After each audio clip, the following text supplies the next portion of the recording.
এই দোয়াটি যদি আপনি 7 বার পড়তে পারেন, আল্লাহ তাআলা দুনিয়া এবং আখিরাতের দায়িত্ব নিজে গ্রহণ করে নেবেন। আপনার সকল পেরেশানি দূর হয়ে যাবে। বুকে হাত রেখে বলি, আল্লাহর কসম এই দোয়া আমি ছেড়ে দিই না। তোমরা এই দোয়াটা শোনার পরে সাথে সাথে শেয়ার করে দিবা। আমল না করেও সওয়াব পাবা, তোমার একটি শেয়ারে আমল না করেও সওয়াব পাবা।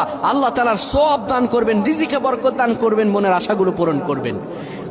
ও আমার প্রাণের ভাইয়েরা, বিশ্ব নবী মুহাম্মাদুর রাসূলুল্লাহ সাল্লাল্লাহু আলাইহি সাল্লাম বলেন, কোন ব্যক্তি যদি এই দোয়াটা 7 বার পড়তে পারে, দোয়াটা হলো হাসবি আল্লাহু লা ইলাহা ইল্লাহু আলাইহি তাওয়াক্কালতু ওয়া হুয়া রাব্বুল আরশিল আযীম। কোন ব্যক্তি যদি এই দোয়াটা পড়তে পারে খালেস অন্তরে সকালে 7 বার আর মাগরিবের পরে 7 বার পড়তে পারে, আমার আল্লাহ রাব্বুল আলামিন বড় বিপদ থেকে তারে বাঁচিয়ে দিবেন। তার দুনিয়া এবং আখিরাতের দায়িত্বগুলো আমার রাব্বুল আলামিন নিজে গ্রহণ করে নেবেন।